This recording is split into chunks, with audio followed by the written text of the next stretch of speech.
Bueno, Jimena, nos ha llamado mucho la atención este caso que circuló un poco y sobre el que has escrito algo también y se ha comentado, hay un podcast que tiene que ver con el candidato ideal, por toda esta fantasía también, ¿no?, que se genera en torno a la inteligencia artificial y mucho desde la consultoría de la comunicación política y demás se fantasea. ¿Qué pasa?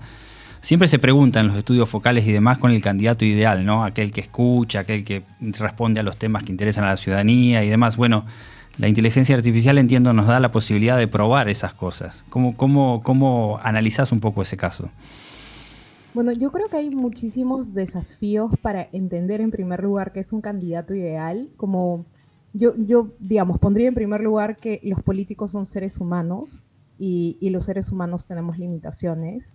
Creo que a veces nos falta esa claridad como ciudadanos, ¿no? De entender que los políticos son seres humanos que duermen, que descansan, que tienen que procesar ideas, que tienen que tomar decisiones, que están expuestos a constantemente tomar decisiones a lo largo del día. Y si eso lo movemos, digamos, al ámbito del uso de la tecnología para tomar mejores decisiones, siento que hay un espacio positivo, digamos, en el cual podemos incorporar herramientas como la inteligencia artificial para poder procesar data y esta data pueda ayudar en la toma de decisiones. Pero la responsabilidad siempre la va a tener el humano que está detrás de, incluso detrás de una inteligencia artificial, tomando decisiones y apretando el botón. En el caso de este, digamos, ejemplo concreto, que era un candidato que se presentaba con esta narrativa de el uso de inteligencia artificial a la disposición de los ciudadanos 24 horas al día, ¿no? 7 días a la Esto semana, fue en Gran Bretaña, accesible ¿no? para los Digamos. ciudadanos. Exacto, en Reino Unido. Es una narrativa que nos encantaría que suceda, ¿no? Como tener a esta persona que puede escucharnos 24/7 nuestros problemas, que finalmente casi o todos los problemas de un ciudadano de alguna manera están ligados con la política, ¿no? Pero hay que entender que incluso esto que suena en abstracto como algo ideal tiene una serie de limitaciones y de desafíos y de dilemas éticos también, ¿no? Que uno debería entender antes de pensar, ok, esta es la respuesta que necesitamos para pensar en candidatos perfectos que Claro. utilicen tecnología o que sean basados en tecnología, que es muchísimo más extremo, ¿no? El juego me parece interesante porque, bueno, mucho desde la consultoría política en temas de comunicación se recomienda a los candidatos, bueno, tener una escucha activa, abordar los temas, la agenda que le interesa a los ciudadanos. Por otro lado, también se viene observando últimamente cómo en las campañas electorales el factor emocional predomina a la hora de decidir el voto, ¿no? Entonces, bueno, estas cuestiones que se vienen hablando de inteligencia artificial y el componente emocional, se me ocurre, vos sos una especialista, que ahí, digamos, entra en esas contradicciones, ¿no?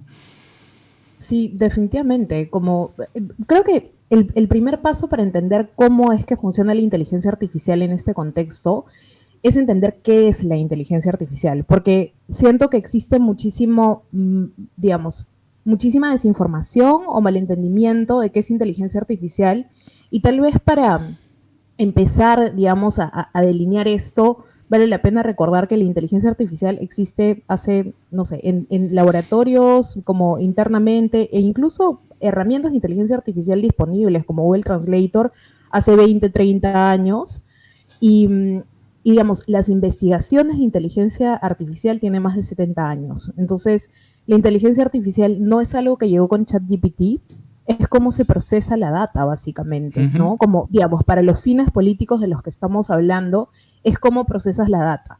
Nosotros normalmente lo que tenemos Bueno, son hace un tiempo unas... se empezó a hablar de Big Data, de cómo toda esa gran cantidad de datos Exacto. digitales que todos los seres humanos vamos dejando en nuestros usos y nuestro relacionamiento con la tecnología y demás, después aplicado también a la arena política, si se quiere, digamos, cómo se procesa, cómo se hace minería de datos, cómo se utiliza, tanto para campañas electorales como para gestión de gobierno, de distintas dimensiones de la política, ¿no? Exacto. Y de hecho, si recuerdas, hace 10 años cuando empezamos a hablar de Big Data, también para muchos políticos eso era un signo de interrogación. O sea, todos decíamos, con Big Data vamos a tener muchísimo más, digamos, mejores decisiones, ¿no? Mejores tomas de decisiones, pero para muchísima gente en Latinoamérica, por lo menos, era de qué hablamos cuando hablamos de Big Data o de qué hablamos cuando estamos hablando de datos para la toma de decisiones.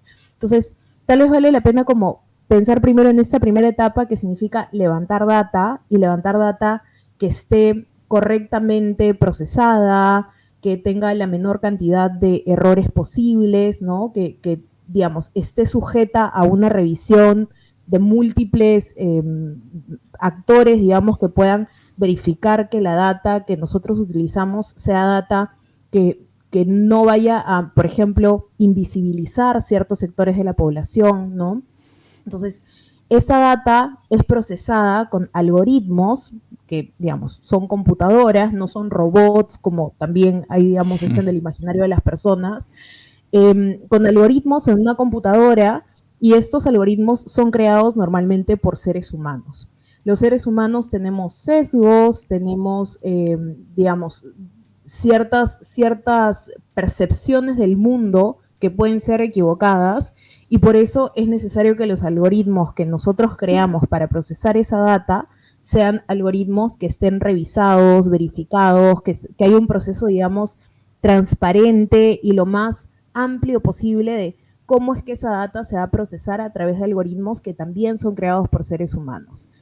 Y el resultado que nosotros tenemos del procesamiento de esa data es el resultado que podría ayudar a un político a tomar mejores decisiones o no, ¿no? Uh-huh. Porque también hay que ponernos en el escenario de que hay personas mejores intencionadas y no tan bien intencionadas que van a tomar decisiones en función a, digamos, elementos del momento que puedan ser importantes para ellos, ¿no? Entonces, yo siento que hay que entender cómo un candidato o cómo un político, un líder político podría manejar esta información y podrían, digamos, con el resultado que obtienen del procesamiento de esta data a través de herramientas de inteligencia artificial, hacer la vida de las personas mejor, ojalá ese sea el fin, que es lo que yo personalmente aspiro o desearía de todos los políticos, ¿no? Que con información que les proveen, digamos, estas herramientas, ellos puedan tomar decisiones en beneficio de la población. Esto nos pone también en un dilema de cómo es que nosotros hacemos una rendición de cuentas de las decisiones que son tomadas por los políticos en base a herramientas de inteligencia artificial. Porque definitivamente abre muchísimas preguntas sobre quién se va a hacer responsable durante el proceso, si es la persona que está creando el algoritmo, si es la persona que procesó la data, si es la persona que la data normalmente tiene que ser etiquetada, por ejemplo, para que pueda ser procesada. Entonces, ¿quién es el responsable en el proceso? Yo creo que es el político, creo que hay que tener muchísima claridad ahí en esta responsabilidad final que tiene el representante político o el que, digamos, va a ser candidato en un proceso electoral, a decir como el responsable final soy yo, y creo que eso también es algo que los ciudadanos deberíamos de demandar. Y dicho esto, como en el caso de un proceso electoral, claro, y en el caso específico de A.I. Steve, que es este candidato en el Reino Unido, lo que nosotros tenemos ahí es un proceso en el cual hay una promesa, ¿no? Porque él, al ser un candidato, no ser un líder político, lo que nos está haciendo es una promesa de voy a utilizar un elemento de inteligencia artificial para que durante los 24 horas del día y 7 días de la semana, tú como ciudadano puedas ponerle información en esta base de datos.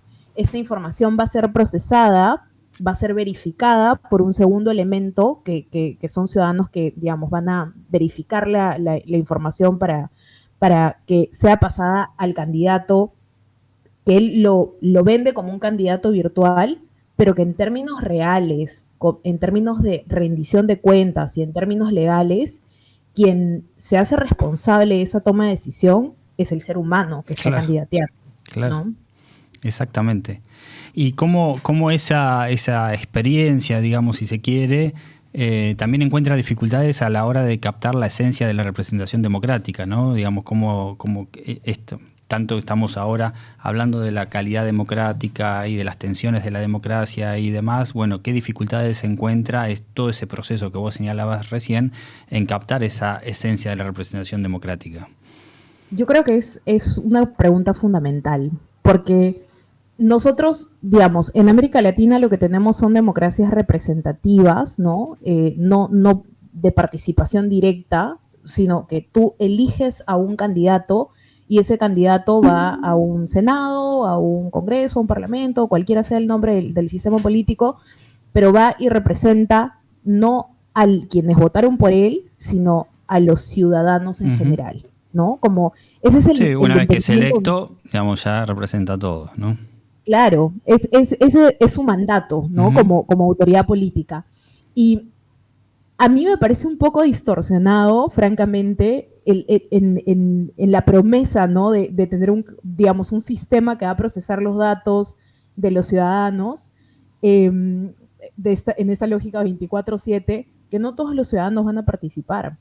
O sea, quienes van a participar en opinar en esa plataforma van a ser los ciudadanos que, no sé, estén más cercanos al pensamiento del ser humano que estaba postulando, ¿no?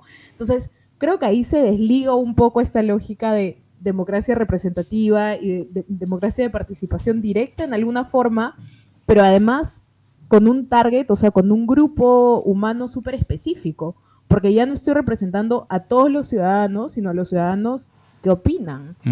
Tal vez en el Reino Unido, no sé, tengan ciudadanos un poquito más participativos, pero alrededor del mundo, por lo menos en la última encuesta global que hubo sobre liderazgo, bueno, sobre confianza en distintos roles profesionales, los políticos siempre están en el último lugar, ¿no? O sea, el año pasado tenían 9% y, perdóname, 13% me parece que fue, y no creo que eso haya cambiado mucho. Entonces, veo difícil que un ciudadano regularmente diga, voy a entrar a esta plataforma para darle mi opinión, y además que sean todos los ciudadanos de la zona que esta persona representa, ¿no? Y a más grande sea el espacio de representación, porque en este caso hablamos de un distrito, digamos, específico, pero a más grande sea el espacio de representación, como el nivel nacional, por ejemplo, ¿cómo haces para llegar a todos los ciudadanos? ¿Y cómo haces para que todos estén visibles, no? O sea, si no vas a recibir la data, es decir, la opinión, pero que se convierte en data, en información,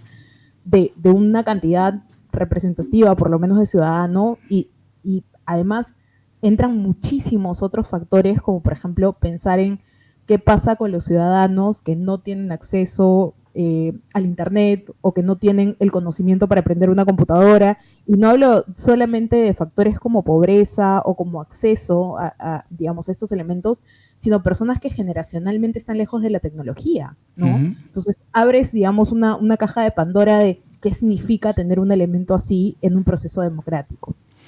¿Cuánto de fantasía y cuánto de verdad hay en las posibilidades de manipular también a los ciudadanos, en algunos casos al electorado y en otros casos también a la ciudadanía? Hemos visto, recién mencionábamos, repasábamos un poco la Big Data, lo que fue el caso Cambridge Analytics y demás, las campañas hiperpersonalizadas, el poder llegarle con un mensaje particular casi persona a persona, o por lo menos barrio a barrio, y con la evolución de la inteligencia artificial, digamos, ¿ves muchos riesgos ahí? ¿Ves distorsiones? ¿Ves posibilidades de manipulación cada vez más sofisticadas y más importantes? Yo creo que hay varios elementos en tu pregunta, ¿no? Como el primero es que la data siempre puede mentir. Como ese es un principio, ¿no? Y no es que, o sea, personas en la academia, por ejemplo, ¿no? Como en el mundo de la investigación, probablemente hagan esfuerzos más serios por tener revisión de pares, ¿no? Pero cuando tú estás en el mundo de la política, todos sabemos que la gente no identifica, por ejemplo, cuál es la diferencia entre una encuesta y un sondeo, ¿no? Que son elementos que parecen similares y que se representan o se presentan al público en los mismos gráficos, pero que tienen elementos de investigación distinta, ¿no? Entonces, creo que como digamos, en la base hay desconocimiento en la ciudadanía en general, y el ciudadano participa en política en medida en que tiene tiempo y siente la urgencia o la obligación de, pero normalmente una persona promedio va a dedicarle poco tiempo digamos, al entendimiento o al conocimiento político, porque tiene urgencias reales, o sea, llevar comida a su casa, obvio, trabajar, ¿no? Entonces, el tiempo que le dedicamos a la política no es muchísimo, y siento que ahí hay como ese primer elemento que tiene que ver con entender qué significa la información. ¿no? Como tú recibes esta información, este dato de 84%, ¿no? 33% puede resultar confuso, pero al mismo tiempo fácil de comprar. El segundo elemento tiene que ver en tu pregunta con la desinformación, ¿no? Que en inglés, digamos, hay una clara diferencia entre cuando la desinformación es a propósito de alguna forma, o sea, cuando estamos creando narrativas y cuando hay malentendidos, digamos, que se hacen un bolo, ¿no? Que se hacen Sí, como de conocimiento sí, público y sí. es difícil pararlos. Y a Ujú. veces, digamos, estos dos elementos conviven en el día a día con nosotros. Los vimos de sobra en la pandemia. Creo que ha sido el momento en el que más hemos visto activamente, digamos, además de los procesos electorales, por supuesto, ¿no? Sí, Pero hemos visto eso y siento que es muy fácil para un ciudadano promedio, como decía, que le dedica poco tiempo a la política, sentarse a analizar qué es verdad, qué es mentira, en qué confío, en qué no, y obviamente este factor personalista que tú mencionabas en la política es un factor inmenso porque le voy a creer a la persona en la que yo confío. Y esa sí, persona en la que yo confío no necesariamente va a ser la persona que quiere como lo mejor, ¿no? Como para la claro, sociedad. claro. Sobre todo, digamos, el uso, vuelvo al tema de las campañas electorales. Hoy el componente emocional se le da mucha importancia, mucha preponderancia. Sabrás todo el surgimiento de los movimientos de derecha, digamos, que básicamente hay ahí un componente del voto bronca, de la cólera, del enojo, del rechazo, del voto en contra de, y todas esas emocionalidades parecerían a priori fáciles de provocar, con una cierta manipulación de mensajes y demás, y entiendo que con las herramientas tecnológicas cada vez más sofisticadas, bueno, que quien quiere usarlas para ese fin encuentra cada vez más posibilidades. No sé, desde el desconocimiento se me ocurre esa pregunta para ver si nos enfrentamos a esos desafíos, ¿no? Sí, o sea, digamos, en el caso de las redes sociales, algo que está claro o que por lo menos está investigado es que la desinformación ocurre más allá de las redes sociales. Lo que hacen las redes sociales es agudizar la polarización, pero la polarización también ha ocurrido antes de las redes sociales, solamente que ahora es más visible y en verdad hay ciertos efectos como los efectos burbuja, ¿no? Las Mm. cámaras de eco en las redes sociales que hacen que esto se incremente. Creo que ese es un primer factor como más técnico, pero que Sí, donde vale se la habló pena mucho como. que las noticias en contra de se viralizan mucho más y las que incluso la mentira se viraliza mucho más fácilmente que aquellas cuestiones reales, ¿no? O más Y ahí hay una argumentativas. curva muy interesante porque tú lo que tienes es como en el caso, por ejemplo, de los fake news, ¿no? De las noticias falsas, tú lo que tienes es que tienes una curva como súper rápida de crecimiento de la noticia falsa que va a como llegar a muchísima gente muy rápidamente, pero así como sube, baja muy rápidamente. Normalmente es alrededor de un día que una noticia falsa está dando vueltas como sin que sea clarificada.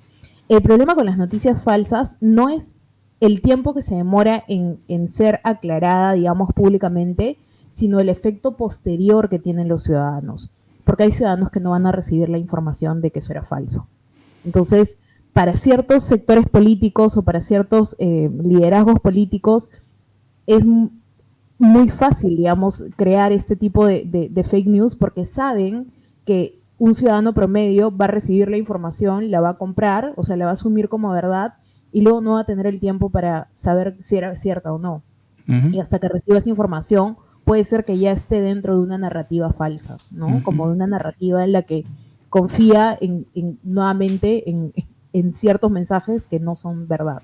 ujú. Y claro, en este sentido, los ciudadanos pues tienen que lidiar con eso y si estás muy cerca de un proceso electoral o estás a 2 días de tener que hacer tu voto, es posible que tengas como este elemento emocional de decir como, no, yo voto en contra o voto a favor por esta noticia falsa, por esta información que recibí.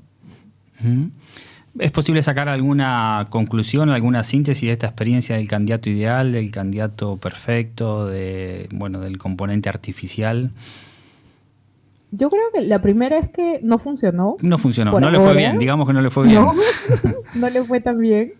creo que sacó menos de 200 votos, de más de 50.000 o 60.000. Creo que ese es un primer factor, como que no caló. Yo creo que igual hubo, si uno se pone a analizar como la letra chiquita, hay mucho, digamos, el contexto político del país, ¿no? De cómo fue el proceso hasta que logró, digamos, sacar su propia candidatura, ¿no? Como hubo varios factores, digamos, más técnicos.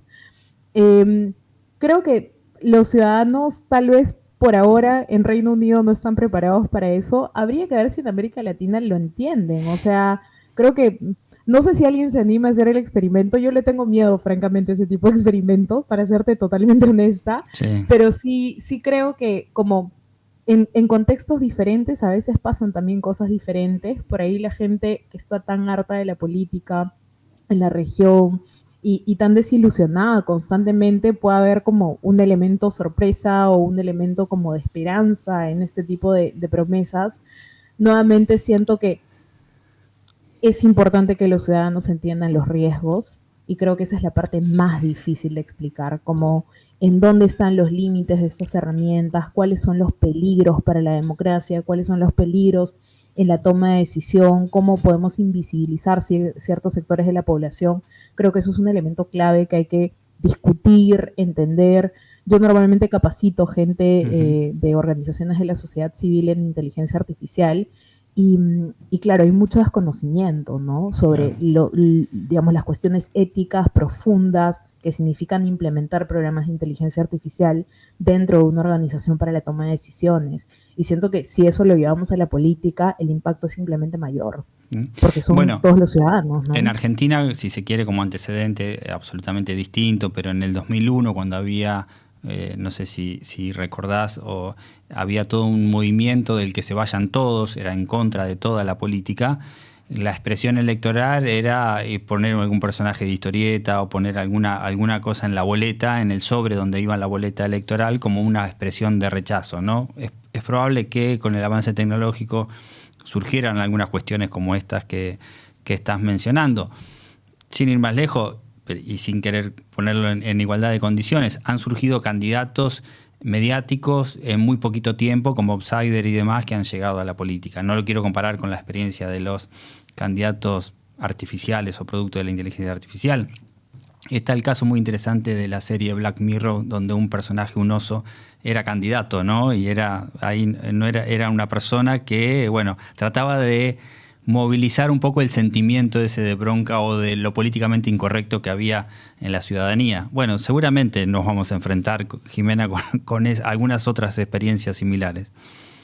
Estoy segura que sí, por eso te digo que me da terror, porque siento que estos escenarios distópicos no ocurren en la igualdad, digamos, de condiciones en las que uno ve en Black Mirror, en este tipo de series, sí. pero a veces sí nos enfrentamos a escenarios que parecen distópicos en el ámbito de la política, o que por lo menos uno no quisiera que fueran reales, ¿no? Y siento que ahí la labor más importante de los políticos y de quienes estamos de alguna manera en el ámbito de la política es tratar de demostrar también las cosas buenas que se hacen desde la política. Yo creo que hay muchísima gente dedicada, he conocido, he entrenado a muchísima gente toda mi vida que de verdad da su vida por estar en un espacio que es súper agresivo, ¿no? Y creo que cambiar un poco esta narrativa de todos los políticos son malos y que se vayan todos, que también la hemos tenido en Perú y que creo que en muchos países a nivel global se tiene, ¿no? A una narrativa de también hay un montón de gente buena que está haciendo lo mejor que puede. Es importante, si queremos evitar, ¿no?, en el futuro tener este tipo de escenarios distópicos en los que una inteligencia artificial podría terminar ganando un proceso electoral.